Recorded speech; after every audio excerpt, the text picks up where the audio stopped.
All is love is all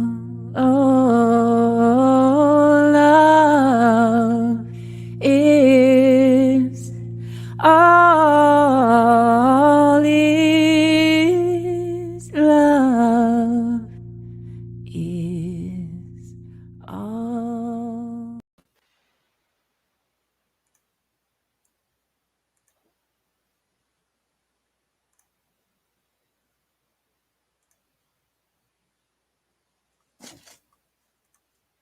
Hello.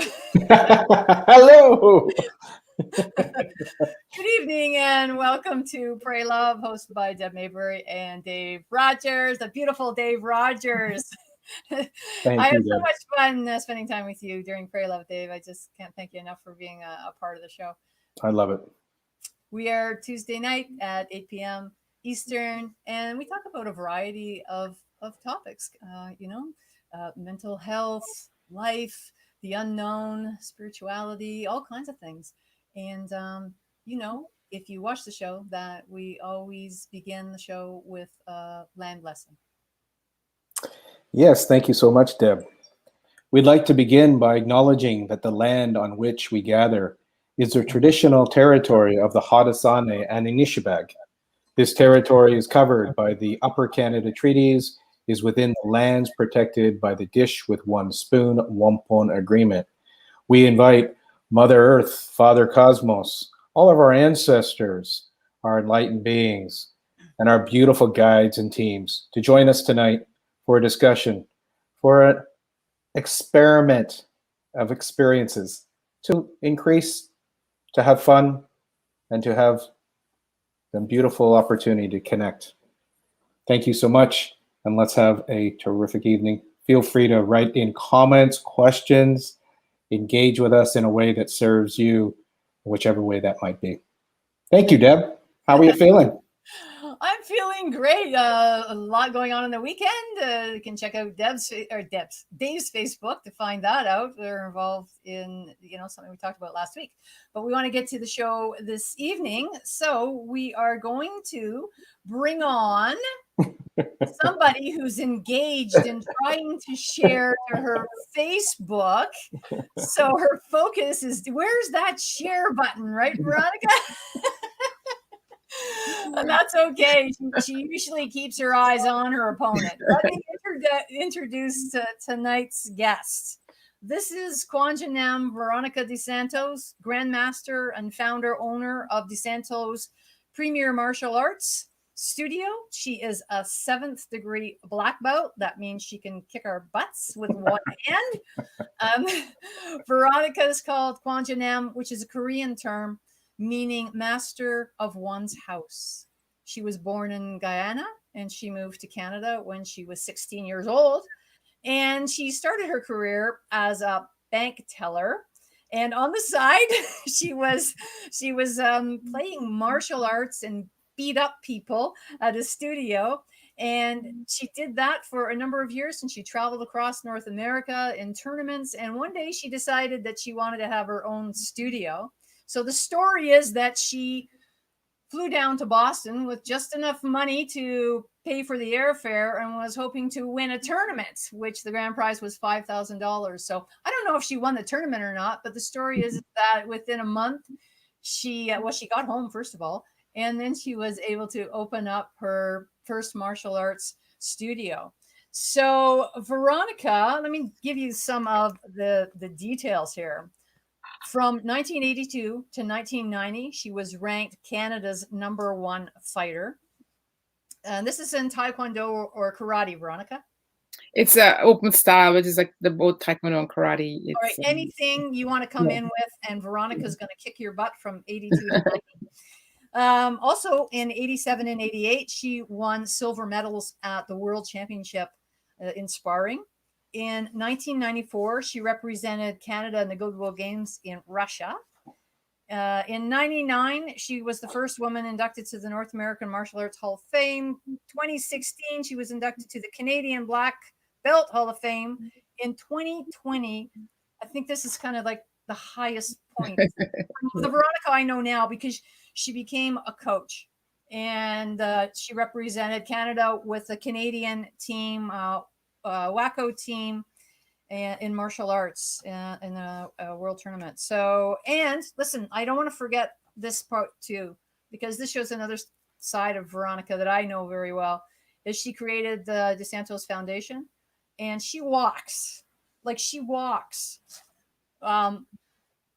a group of people from Toronto to Niagara Falls, which, if you don't know the area, that's about 140K. And this woman will do it on one leg if she has to make that happen. So please welcome, special friend of mine, Veronica DeSantos.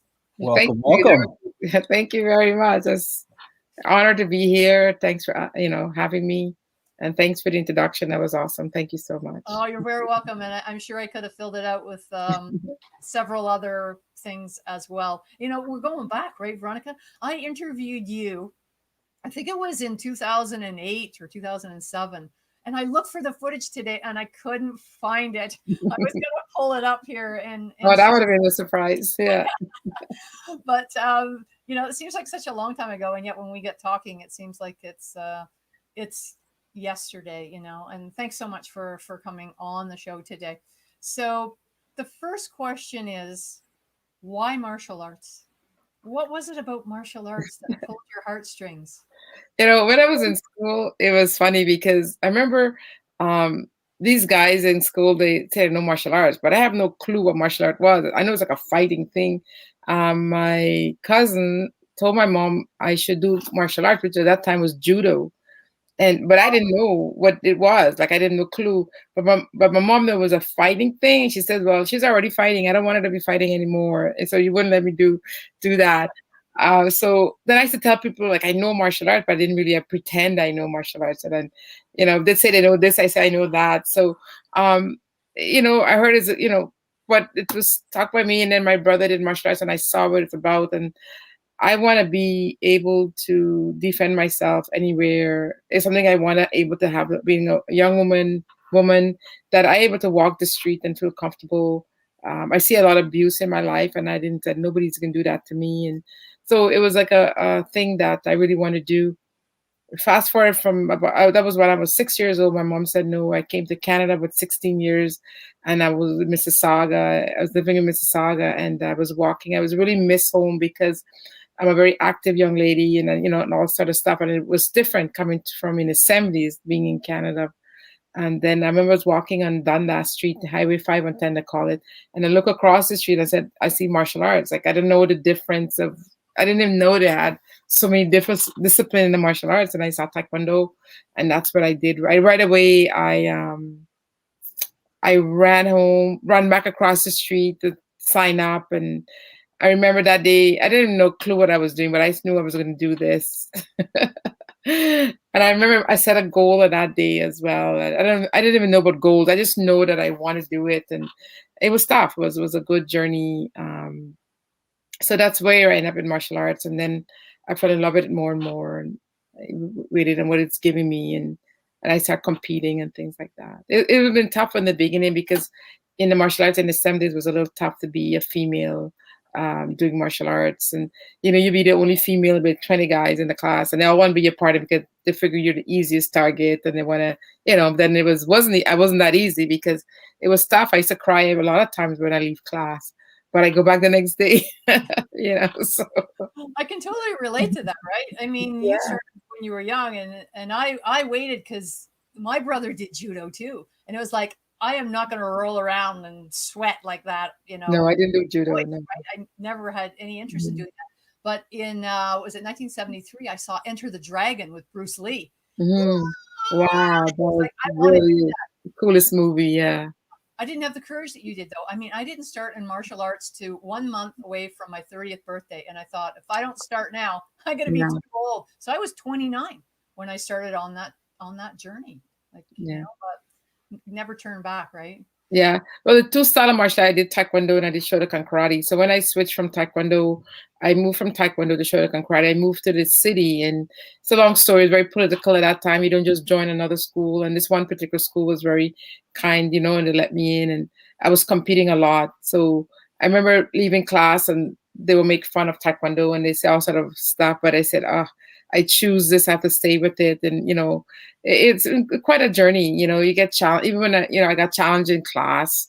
I remember this one guy, want to spar me. There's when I get my black belt, I get all these different people want to just push me around and want to spar with me in and out of the club. So it was interesting, right? So I had to you have to fight. You have to fight back. That's what martial art is. It's like to gain respect. You had to spar with them. You have to hit them back or things like that. My first month in the martial arts, this guy was going for his black belt, and then he wanted to spar with me as a new belt, and he made me sprain my finger. And I honestly trained every day so I could punch him once back. Once. He could have hit me 10 times. It didn't matter, but I want to punch him once, and I did, and we became good friends after that. So what I mean. So it's when I had my school, I got challenged all the time, and people make remarks about. I mean, now in the 70s, 80s, it's so different a little bit now. I remember when I first took my school, people were surprised to find out I was the owner of the school and things like that. They would ask for Mr. DeSantos and all kind of stuff. So sometimes I play along with it. Sometimes I get annoyed by it, and sometimes I have a lot of fun with it. And I was so sorry, Mr. DeSantis is not here right now, so he can't help you. So so it was all of that. So it's been quite a journey in this path I chose. Yeah. Dave, did you ever take any martial arts? Yes. Yeah. Yes, I actually studied in Japan, Nippon Kempo, which is full contact, and then Aikido. So I did one soft, one hard, and I spent a year intensive, and I graduated from white belt to white belt. That's what it is. That's tough to get belt sometimes. In karate and taekwondo, they really elevate martial arts, and I think people all say, why they give him belts? But I think they kept people motivated, and they show you could reach your goal differently. It's just, I think a lot of arts who did not give belt the same way as taekwondo or karate system, or that they realize that we need people in North America. It's a system of you have to show people are graduating or reward, especially adults. They don't get the reward the same way. So saying, hey, you've learned this, here's a reward of it, and it keeps people goal. You see you moving up to your goal. That's what I liked about the belt system, is that it shows you're moving forward, and so it's a good incentive to people to continue to move forward. Yeah. And it's tough to get a belt. Even when I did Brazilian Jiu-Jitsu, and I'm a white belt for a long time. I'm still a white belt with a lot of stripes on it. Well, that's the thing, right? So that was the studio where I was with the Kung Fu, is that you would get a belt, and then even if you didn't go through the testing, then you could get like a vertical, like a stripe around it. And that would say you had the knowledge, but you hadn't been tested on it. Yes. And in another studio where I was taking a different style, everybody got a black sash.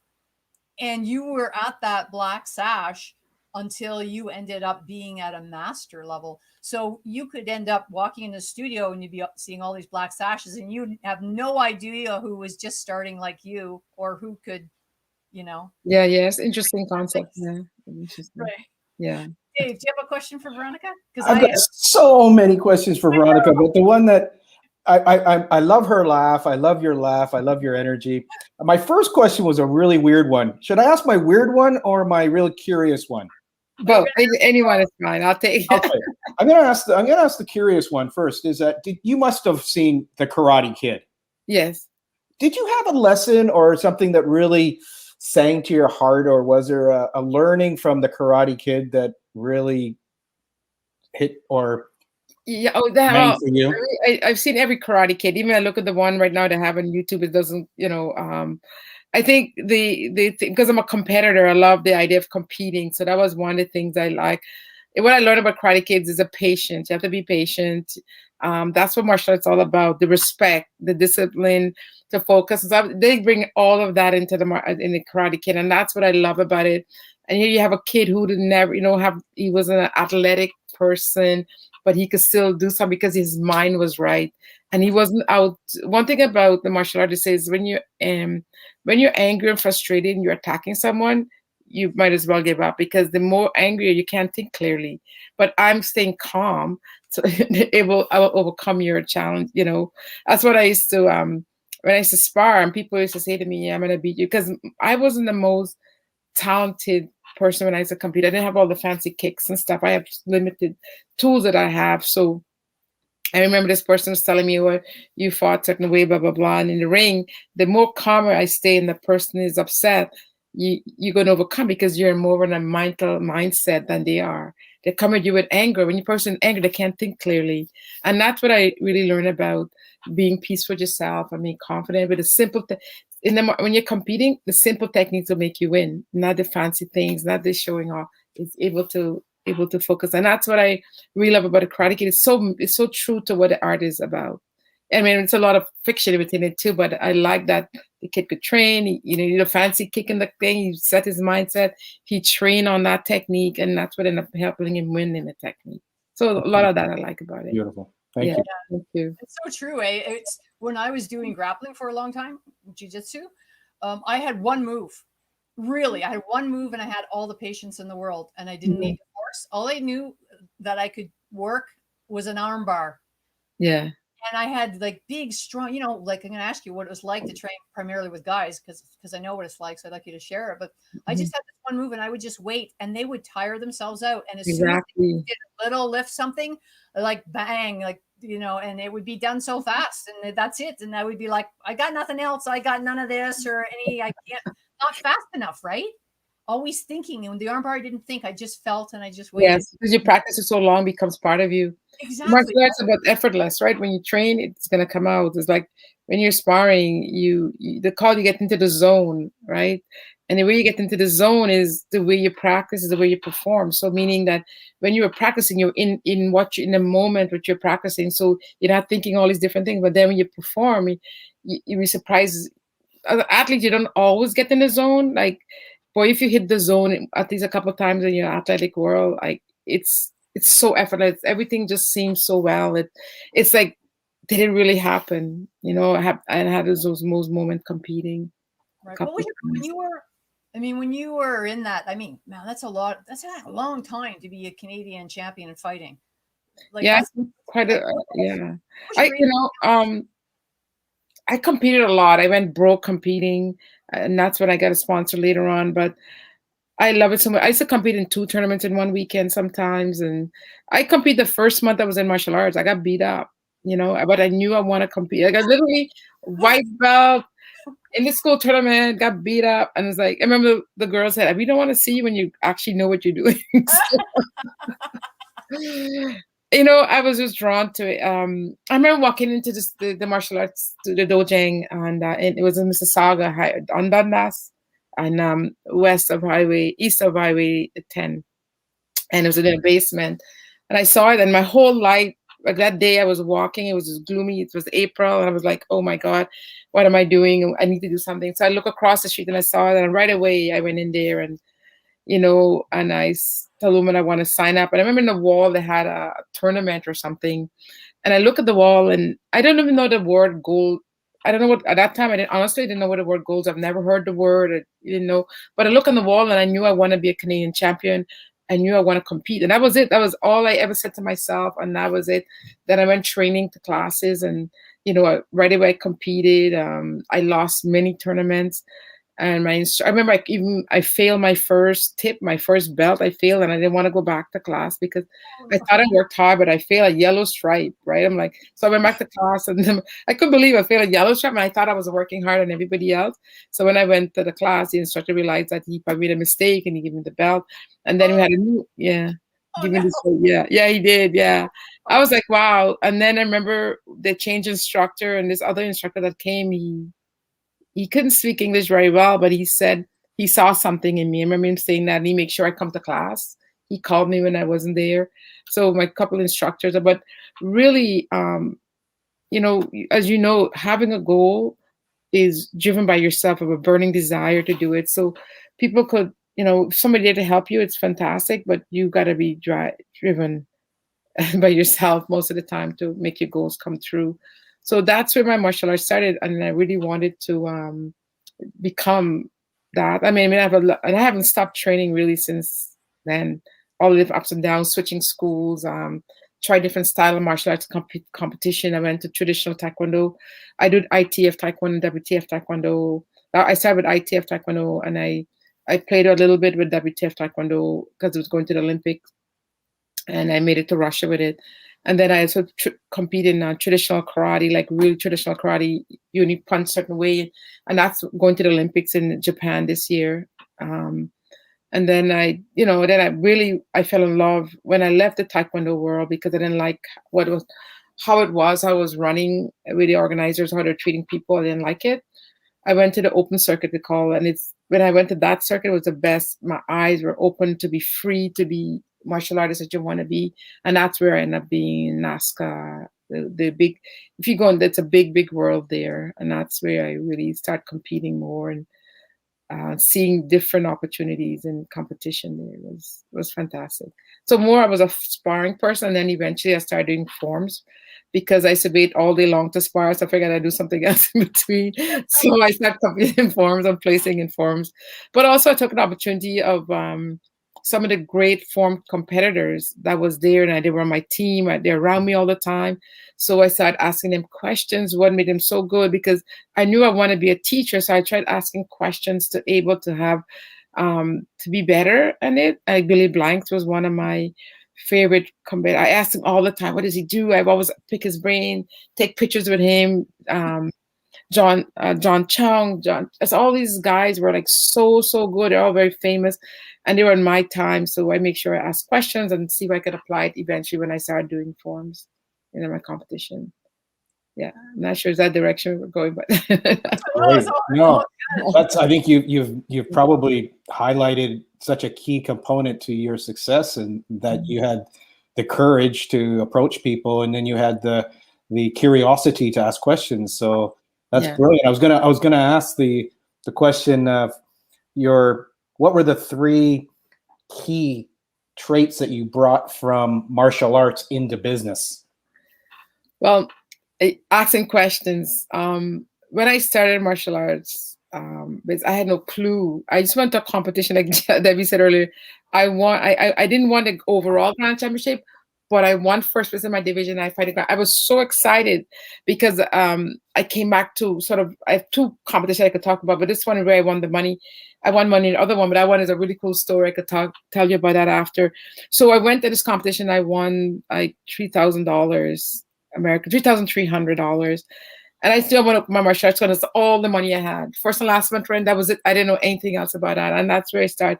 But what I did do, when I was competing, I didn't think there was competitors who were like really rough. They want to beat you up after the ring and all that. So this one woman that I know, she was really tough. I remember she beat me really badly at one tournament, and I was like, that was it. Next time I'll make sure I beat her. She was really fun, and I didn't know, and she was really tough. She's from Rochester. Her name is Kathy Faust. And Kathy Faust was really challenging, and she's like really, when you get to know her, she was the most wonderful woman. So I remember we went to a tournament. I haven't seen her for a while, and she said to me, Veronica, I said, hey, what's happening? She says, you're running your school. I said, yeah. She said, but how is it going? I said, well, it's kind of going. I don't know. She said, I don't remember, this was 88, 1988, and she has a school, and she was having all this information. She just started sharing with me. And I'm like, oh my God, I'm so glad I never hated her. I'm kind of like, this woman is insane. Like, so she knows that I'm talking, but she knows how I feel about her. And to realize that she was really a cool woman. She was willing to help me, to show me martial arts, about how to run a business in martial arts. And then because I made a lot of friends on the circuit, so I joined an organization called Education Fund. So what I did is ask questions, how can you help me? What are you doing? I started observing what they're doing. I would go visit schools. And I said, if I travel so much for competition, like I literally broke, sleeping in an arena, sleeping in the worst hotel you could think of. I did it not even for money, for point, just to compete. So I said to myself, well, if I've done that for competition, I gotta do this for my martial arts living. So I start traveling with a lot of seminars, asking people if I could come visit at the school. They say yes, I'll go. And mostly it's in the States. A lot of my friends, my Canadian friends, weren't quite open sometimes for that. But a lot of people I compete with, and they saw like, yes, come on in. And that's what I did. I went and so I try to think of what I've done in my competition that I could bring it in business. And that's what I did. Again, my skills on both ends were not the highest level, but I believe in indomitable spirit. I have called it kanji on my shirts, and I use the word indomitable spirit because the spirit of never to give up. And if I didn't, that was my anchor word that I use a lot. In my students all get it on black belt. When you become a black belt, it's on your uniform, it's on your belt, because the spirit to continue to do your best. And so that's what I did. That's what I took. So I took away from asking for help. I never had a coach. So when I was competing, and people in the arena will say, Veronica, man, you in that last fight, what was going on with you? You didn't do this. And I said, what did I do? And then I would listen to some of the things, and I said, okay, I'll practice and come back the next time. So they were my eyes. So I started doing the same kind of question. I started reading more, going to more conferences, and just trying to be a better teacher, be a coach, be a better, oh my God, how do I run a business with people? All those kind of things was really, really tough. So it's still challenging to, I know I talked about, I worked in the bank, but I never went to high school. I finished school, I was 14 years old. And my education level, never in high school, never. And I worked for the bank for like 7 years, and I did really well in the bank. I love the bank. I love it so much. So that was part of my thing. I had to overcome that piece of not going to high school or get a high level education. So I figured myself, I cannot move in the world feeling less because I didn't have that level of education. So actually one conference I went to, or a seminar, it was Tony Robbins. And where I got there, it was another journey. My whole life is about journey and some hardship. It's unbelievable. So I was paying monthly. I got myself to Vancouver. I did a fire walk there. And that day I knew it's all mental. After you did the fire walk, it was on, my feet wasn't burning, nothing. And I knew it's all about a mental game. So from that one, you could go to the next level, right? So it's called Date with Destiny. So I started paying monthly money to make sure I can go to it, right? So finally I got there. When I got there, they said, you owe $300. I'm like, $300? I have no more money. I said, I went with just a minimum amount of money. All I had was to able to eat and hoping to find the cheapest motel. But these two women were standing beside me. And you talk about being Merkel and all that.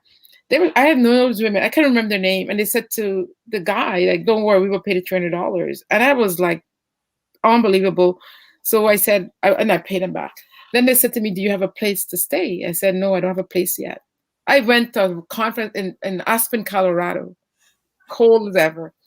And they said, okay, we have a chalet or whatever, come and stay there. I'm like, literally, I went and all I had money for, this is how I will eat. Every day I was at Tony Robbins. I would go to McDonald's, I pick up chicken McNuggets.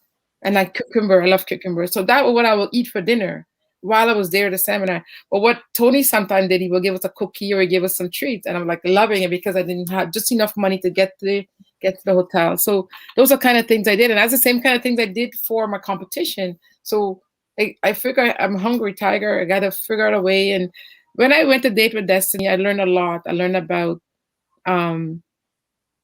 really what value and goals is. I learned about how to move forward. That really I made a lot of change in my impact in my life is going to that. I remember they sent me a quote said, anything could happen when you're truly committed. And as the best I could be committed to what I want to do, that was really a big turning point and understanding, really setting my own goals, setting my own value. And the value I set to myself about education, the value I set about being, whatever, that was the best thing I did. And then that's what changed how I view education and the way I view not the high level of education I thought I wanted or needed and things like that. So that was a big point. So you could see how it translated from competition into that.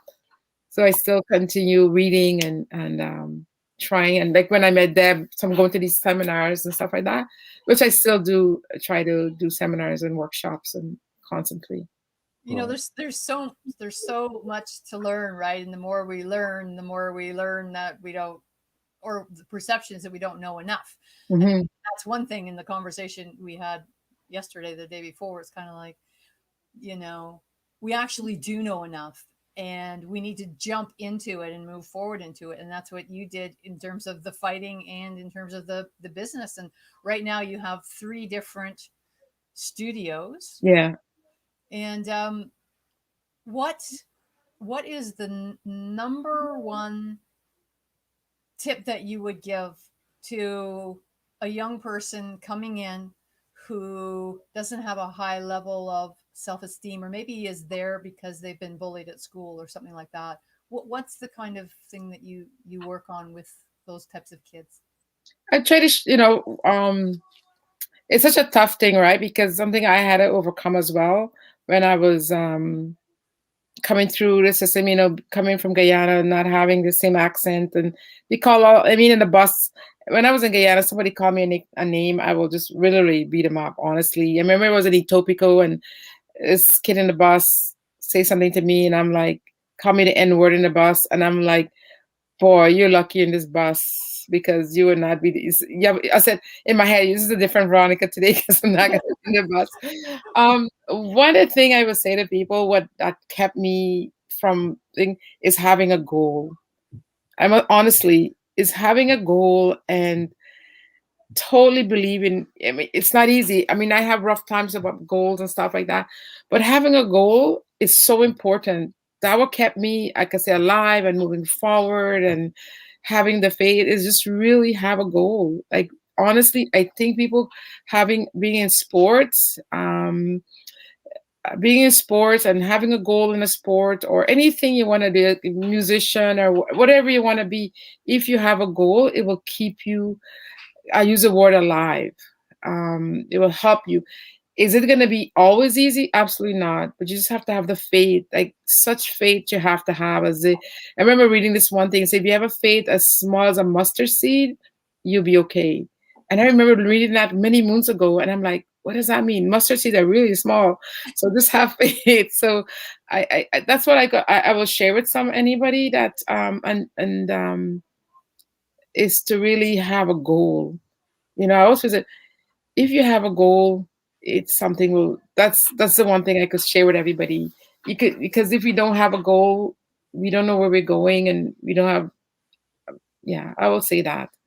I mean, I many different times that people talk about different things, but for some reason, it's funny you asked me that question, because I was thinking about that question a while ago, and I'm thinking, what is it that will help somebody? If you have like I said, you have a goal, it really give you some Oh. Oh no, Dave.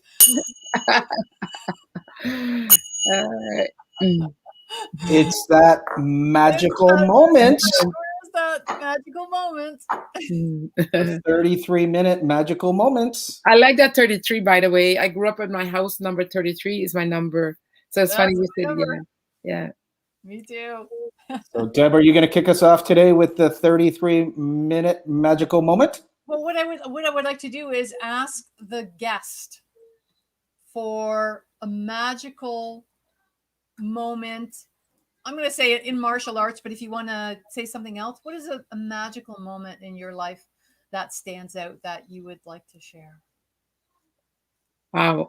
Or miracle. Is there a miracle? What happened? A miracle?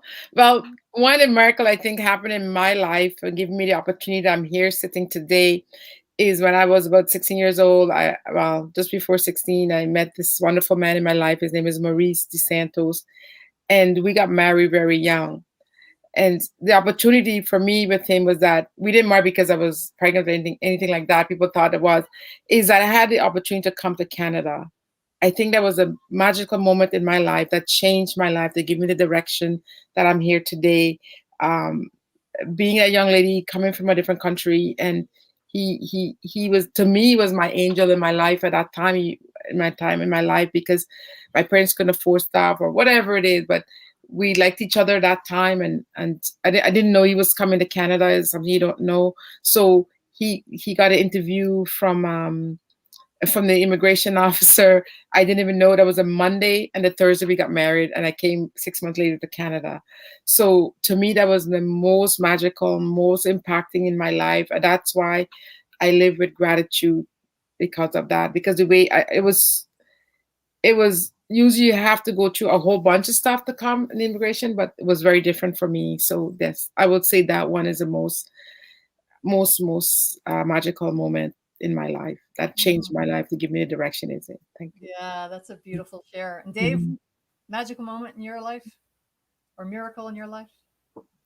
Well, actually, this whole year, I've started to use the word miracle, and I'm experiencing miracles daily, and it's been beautiful to observe and notice the miracles that are unfolding.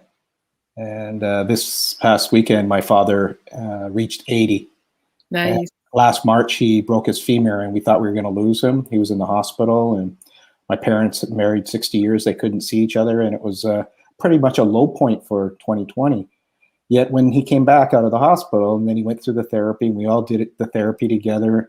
And I made a point that every day my goal was to make them laugh. And so I've been infusing laughter into the household. And for his birthday on this Saturday, we just had a beautiful miracle dinner. And he's just been so kind to my mom. And he wasn't one of these guys who said much or even said thank you very much. Yet in the last 3-4 months, he's just been saying thank you so much to my mom. And my mom's just really being loving. And in fact, when he was in the hospital, they were phoning each other about 6-7 times a day, and I'd be teasing him. I was like, "Who's that guy calling you at all hours of the night and the morning? Like, come on, will you guys stop all these phone calls?" And so that's been a miracle that's unfolding on a regular basis, and I'm really grateful. As Veronica has said, infusing gratitude every day is really a miracle and a magical practice. Yeah, that's awesome. Thank you for asking, Deb. I wasn't expecting that. Would you like to share a miracle or magical moment for the last week? I'll just keep it really. I mean, there are so many all the time. You know, when you pay attention to the synchronicities and kind of the symbols and things that happen in your life, we really are surrounded by magical moments all the time. It's just that a lot of times we're numb to them. I'll share one, a really significant experience in my life, and it's interesting because on the Facebook.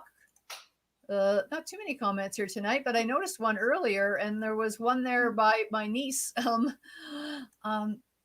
When I was 22 years old, I just was in a library at university and happened to look up and saw a phone book, and one thing led to another, and I found my birth family.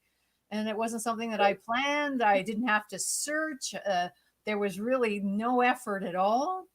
And I had a phone number and I contacted them, and it was just one of those moments that is life-changing. And when you don't know where you come from or who you look like, you could be happy in your current life, but there's just a little something that's unknown and missing. And certainly finding them was just a magical moment in my life. So if I have to share one, that's the one that I'll share. Okay, so Veronica, back to you. I've got a couple of really quick questions, okay? So you have to answer them fast. Some right? rapid fire. Okay. Some verbal sparring. There we go. Right? Okay. So who beat you and got the gold medal at the World Championships? Linda Dentley. Yeah. Could you beat her now? She's awesome. I thought I beat her one time, but it didn't happen. So she probably could take her now. All right. Yeah. What is your favorite book? A book that's had a big impact in your life?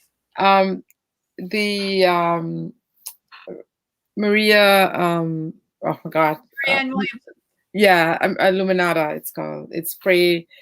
I was given to me by one of my students. She was 6 years old, and she said this book has made an impact in her life, and it's been a really impact book. And I've been reading it ever since. It's falling apart and everything like that. It's a prayer book, and it's non-religious, but it's just so powerful that I think it's like my Bible. Okay. So what was the toughest lesson that you learned when you were fighting? Holy, don't drop your hand, you'll get a wrench in your hand. Keep the hand, keep moving. At what age or what time frame or belt level or whatever, or teacher or fighter yourself, who hit you the hardest? like you, like who did Oh you? my gosh. I remember I was in Madison Square Garden Oh, wow. and I was fighting this woman who's so much taller than me. They look like this difference in height. Oh. So we both went in at the same time and hit like this. And then I like that. And you went, yeah. And then you cleared and said, back off. Exactly. So we went this way, she went this way. So I hit her in her chest exactly the height, and she hit me in my nose, and I was bleeding. Yeah. So it was like because of the same impact at the same time.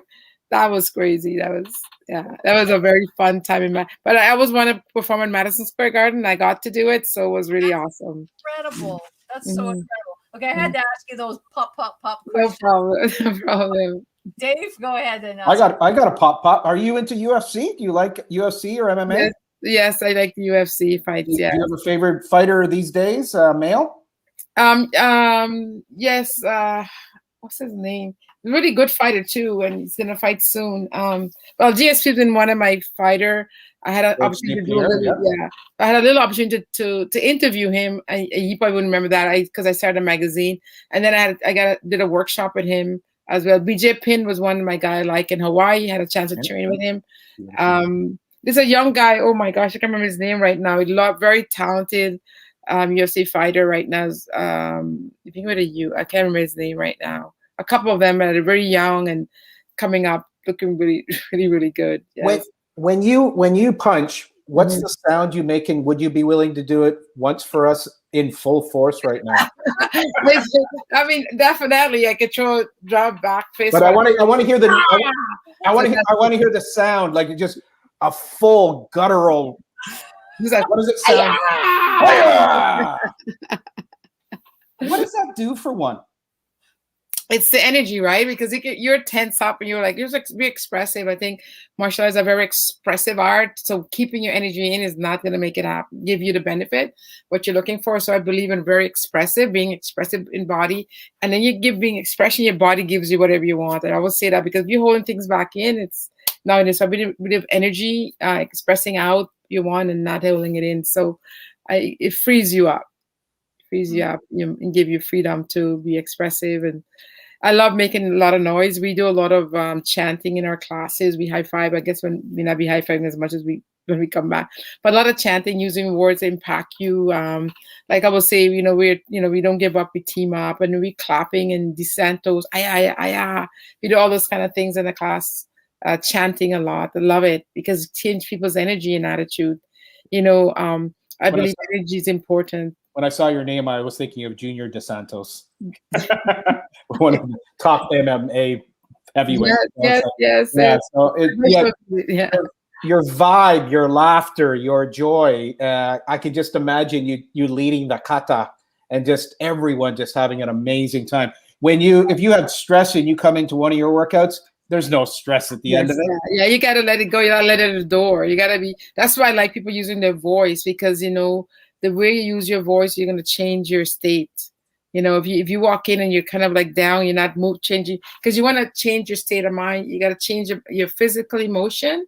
Get the mind changes. So I learned I said the big piece I learned from Tony Robbins is like moving your body. Make your move. Make your move. Yeah, exactly. So you have to be physically expressive and verbally expressive, and then you will see it changes your whole energy and changes whatever was bugging you in that moment is gone. So it's very important for that. I like that kind of energy. Wonderful. Yeah, it's so different because when I was training the original studio where I belong, Energy Lake, which turned into Beyond Kung Fu, it was quiet. It was quiet in there. And I remember going to DeSantos. I had moved out there. I don't know when it was in 2008. I remember going thinking, I wanted to do with martial arts and I didn't want to have to travel far. So I remember going over. It's like everybody's screaming, yelling, high five. And I'm like, what is going on here? But it was, the energy was so cool. And, you have an amazing staff. Shout out to the SANTOS staff there. How many black belts have you graded over? Wow, it's quite a bit, over 1,000 or more now. We do a very black belt spectacular, like to them built to that show. It's a show when you come to it. The final piece is a show. I remember someone come from another martial arts school, and they just saw us doing the show. It's really a show at that time for family and friends. Really awarding the belt. So we do all the hard work in advance, way in advance. So this guy made a comment on my thing, says that, you come into the show, it's coming to the martial art grading is like coming to a Tony Robbins seminar, right? And to him, he was insulting me, but to me, he was just doing me a great favor, because to be put in Tony Robbins, I was like, give me that high five. But people misunderstand when we do the show, people have worked hard. I want them to look good for their family. So when their family come, they're the superstar of the show. So they have done this sleepover. They had their sleep in the sleepover. They've done all the run. You don't do those kind of things, put people's vulnerability in front of others to make them look bad, right? That's not what I do in my martial arts world. I make sure if they're not qualified for the black belt grading, they're not going. Right now, we have students on their journey. We have 33 students on their journey right now to the black belt grading. Very different black belt grading I had to do last year, and I have another one this year. So I have to figure out how to do that and not to insult people if they're not. Everybody has, we work with different abilities. So someone come and watch my spectacular and say, judging on a spectacular, because that's not a grading, but you haven't seen the back end work. So you're not going to bring somebody's weakness in front. I always say to students, I know we all have weaknesses and we have challenges, but that's not about what your journey, what you have overcome, because they have to read books, they have to meditate, they have to do so many different things. And to judge someone on the stage for one moment, a lot of the people on the stage have never been on a stage before to perform. They didn't even know it. So I have to be orchestrating to make them look good on the stage, their family coming. That to me is helping people to be better. You're not putting people. So that was a comment from someone saying that we run a, kind of, it's not how they did it in Japan. I'm like, that's not, that was exactly his words and our comments on my face. Congratulations on Thank you. Part of you, because I believe that you want to celebrate people and celebrate all that effort. Yeah, you have congratulations. I do have a question though. Mm-hmm. Some people do believe that martial arts starts when you become a black belt. Would you speak to that? Oh my God. Because you're learning so much, people quit that black belt. They get a black belt, they quit. But really, your journey starts more there. I always kind of compare it to like school. Like when you start a white belt, you're going through the grade school, and then you get to high school. So when you get a black belt, you just graduate from high school. I feel that's how I look at it sometimes. And then now you go get, and I said that the black belts now, choose. You're going to go to college or university right now. So choose what you want to be. Are you going to be a forms person? Are you going to be a weapon person? Get specialized, and keep you motivated to continue to train. Are you going to be so you're still going to do the other part of the art, but what are you going to be? What do you want to be known for in your martial arts? So I think when they capitalize on something specific, they like to do more in all the different disciplines we have. Now they're going to have a more driven by something. So a lot of kids will pick up the bow and they're spinning the bow, all the kind of fancy stuff, and they're commas and but that's keep them motivated, right? So you get specialized now. Now I'm going to school because I want to be a doctor, right? Now I want to be a bow person. I want to be a better sparring person. I have a student who surprisingly said to me, he wants to compete in competition. I'm like, really? He got his black belt, and he didn't go to school. He missed out. He didn't want to go to university, right? Very smart young man. And he said he told his parents he wanted to compete for 1 year. And if I could help him, I was honored that he asked me. I didn't ever know that. So because of COVID, he didn't get to compete. But he said to his parents he will continue 1 more year. But while he's off, we talk a lot. He's still taking courses to what he wants to be. But he's not, he's taking because he wants to compete. And I was like, wow, he's very good with weapons, but he's awesome in sparring. He wants to be a champion in sparring. So it's not everybody. It's a very small percent of people want to compete. But when I was teaching at one point, I think everybody wants to compete, but I was starving then because everybody wants to compete in martial arts, right? I'm like, oh, come on, I have no money, I can't pay my rent. You can't teach competitors because there's not a lot of people, and the competitors don't want to pay you anyway. So, so it's, that's a different thing that people say. So that's how I feel in the martial arts. You could also continue growing your pick a piece. And that's why I try to encourage people to do that. Beautiful. That's Deb? beautiful. Beautiful. You know, Veronica, we met in '95, and it was out at some women's event Oh, somewhere. yeah. Hmm. And I've been kind of following you since then. You know, we see each other from time to time, and we get talking, and we just don't stop Hmm. talking. And then you came to my shop, which is closed now, where we printed actually the shirt that you have on. Yeah. I would have, You're the best printer, man. You're so well, good, a good eye for it. Too but bad what, you're not doing but what I want to say about that is because, you know, seventh degree black belt, that's just not all about the martial arts as the way people know. That involves an awful lot. And I remember before you started the walk, I remember you were talking about some of the things that you had to do in order to achieve the black belt. And I remember you talking about the foundation before there was a walk to Niagara Falls. Can you Yeah, share a little bit about that part of your journey? yeah, I really, when I got my first paycheck when I work at the bank, I took $100 or $50, I can't remember, and I sent it home to Guyana for them to cook some food and feed to the home. We call it the Arms House, which is like where senior people live there and have nowhere to live. So that's something I learned from my mom, that we give back. Even my mom didn't have money; she always give back to people. I used to say to her, "Why you give? You don't have money yourself. Why you giving to people?" She said, "But that's not what it's all about." But I've always believed in giving back, and I've always said like my opportunity is so different from my family. I'm a number 10 child. We are from a family of 10. We have 5 brothers and 5 sisters.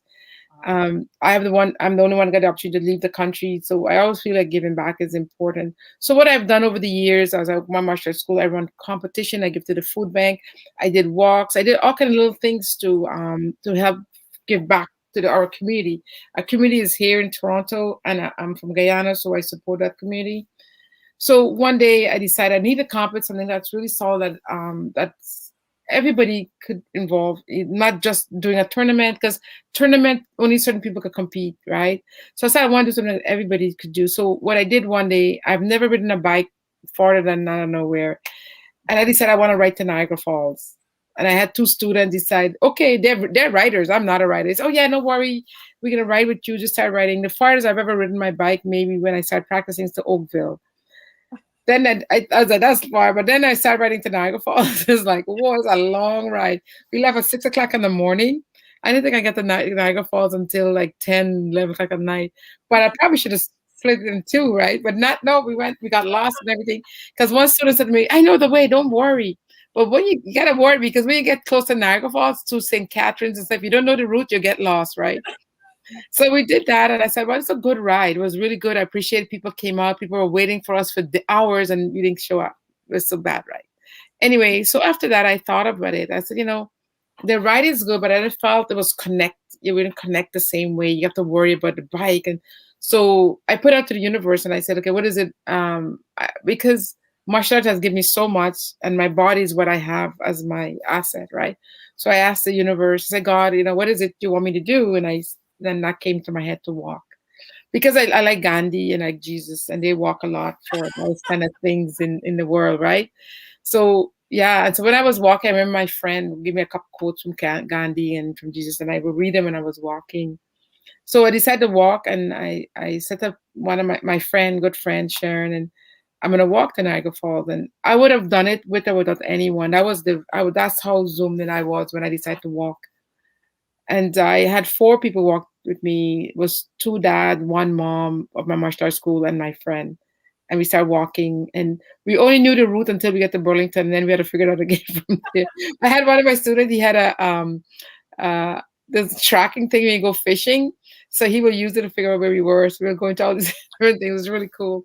But one thing I learned about the walk was that when we started walking, everybody was saying, "Oh my God, walk is not just about, it's about us now." So you start a mental game start playing with you emotionally. You're connecting differently.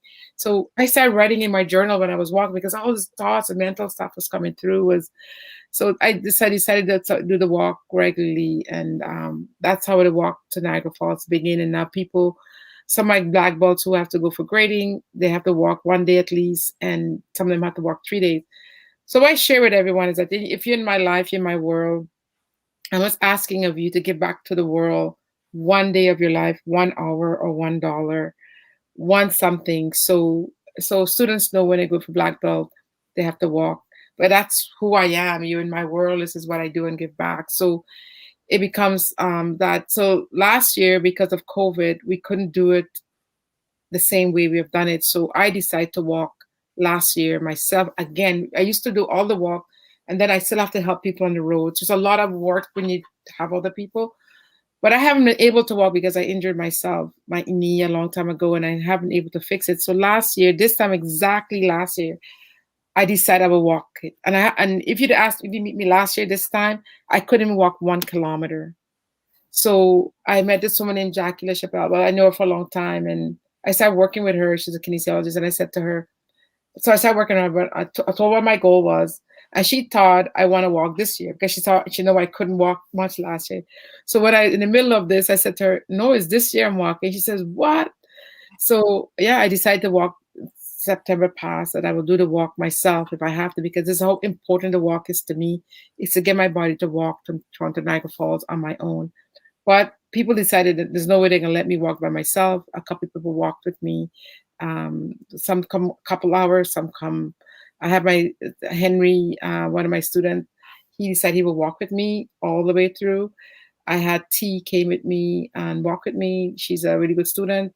And Tony, who's my staff and student, she was the driver and try to get food and so on. And then people in between would come and join me here and there with the walk. So I felt very blessed for that. And we raised quite a bit of money. Where did the money go? What I raised my food bank? I think this is my mission. I think this is my purpose in my life, is that I'm from Guyana, and last year, so we sent back about 300 kids to school. The kids in Guyana cannot go to school unless they have uniform. So I fully outfit them with uniform, shoes. My sister will take their feet and put in a piece of paper and draw their feet, so they shall buy a pair of shoes for them. My sister Celis, she's a big part of me in Guyana, helping me. We feed them everything you could think of, and with integrity with that. I had an opportunity to go 1 year and do it myself and say to them how it's my privilege. And in Canada, I help in Niagara Falls. There's a lot of people don't realize how poor it is up in the Niagara region, St. Catharines, Welland, Niagara Falls itself. And I help some schools there, and we give money to the kids there. It's a very poor place, so I definitely cannot not. And then in Toronto, there's a couple of schools I give money to here and there as well. People need help, they will ask. So that is my charity, and I think one of my legacy, or one of my thing I want to do, is to grow it better and bigger. That's so one day you may hear the walk all over the place. So this year I'm planning to walk it again in September. Again, with or without anyone, I will do the walk. Hopefully much stronger than I was last year. I had to break up my walk a little different, just to make sure my legs could make it all the way to Niagara Falls. We do the walk for 4 days. And last year I started a little earlier. One day I decided to do a 10K before the day of the walk, so I cut down the mileage of the walk. So that's why I try to figure, especially by myself, I could do that. When I'm with a bunch of people, it's difficult to do that because everybody starts on the day of and so on. Yeah. So yeah. So, thanks for letting me share it on my walk. I wanted to share that. That's such a huge and meaningful part of your life. We're almost at the end of. Oh wow. Yeah, we're like 2 minutes. 2 minutes too. Veronica, any final thing that you want to say, that you want to share, that you haven't spoken about? Is there anything, a quick little anything you want to say, or? No, I think just, one thing is about having faith in yourself. I believe in faith. My whole journey has been, like, I call it blind faith, because I believe that something's going to happen. I try to be optimistic. I try to see things away. I mean, it's tough sometimes to stay strong in your mind when things are really hard and very challenging, and people are like pulling you down or saying things to you. Being a female in this business was very tough. It's still tough. You don't get the same support that you will get, a whole bunch of stuff like that. But you really, like I said earlier, have a goal, really believe in yourself. It's tough to also sometimes, when these challenges come, to believe in yourself that these things are going to happen. But I truly believe everyone should have a goal and really work towards it. Try to get support from other people. Talk to your friends. Not everybody will be the way you want to be, but online, you go and watch videos about whatever you want to do, and go to seminars, take workshops, do them all, and have your goal written in front of you. Use quotes. Like right now, I recommend that I use this I am very powerful words. I did that, and I learned from one of my mentor, and I did it. But I have a book called I am, and just write those words. I believe in quotes. They're all over my book, in my journal. They're all in front of me. This one I like. It says, a motivation that gets you started, but a discipline gets you going. Like I don't think I have it quite right, but anything could happen when you're truly committed. That was one of the things I got from Tony Robbins. I remember saying those quotes. So quotes, it's a big part of my journey. I love read quotes. I like put them up, but they empower me that way. So please have a goal. Get help if you need help with someone. Talk to someone. Don't being silent of yourself, because our mind play a lot of games with us when things are not working our way. But don't give up. Indomitable spirit is important, so never give up. Keep going. That's all I can say. Thank you. Thank you. Beautiful. That was so much. I don't know. That's very, very beautiful. Thank you thanks so much. both of you. Thanks both of you. Deb, I'm so proud of you having this platform. Thank you. It's like really, really cool. I'm so happy to be part of it. I look forward to seeing your dojo one day, and never know. A couple of friends here might be joining you for your walk in the next few months. I would love to challenge anyone to take a walk. You could do 1 day walk. You could come for an hour. We have fun to walk. I keep saying that probably since I printed the first shirt, it was like an IC, right? But then I did say, we definitely commit to cycling. Yeah, you could. I said you could do it anyway. Rollerblade. Yeah. Rollerblade, exactly. Yeah, you can do that. I have a son who bike a couple of times and stuff like that. But the walk is so much fun. And talking, you joking, you cry. When you're walking, but it's long. You need to train for that. But I have a dog. I'm walking every day. You know what? People miss. They think, oh, walking, no problem. It's like a marathon a day, so you have to train for it. You have to be in your shoes. If you don't have the right shoes, like that's the one thing is socks and shoes. Forget anything else. Have the best socks, have the shoes, you're good. Walking shoes, not running shoes. It's different. Okay.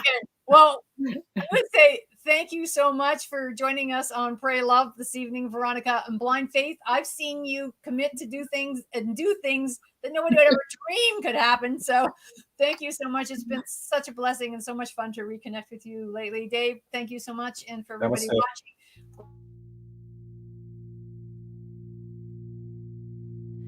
Love is all is love is all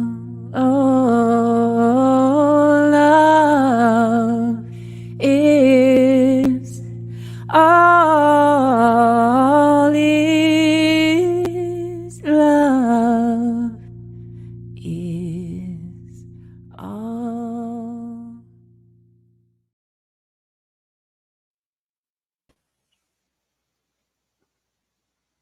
We're off air. I think we're off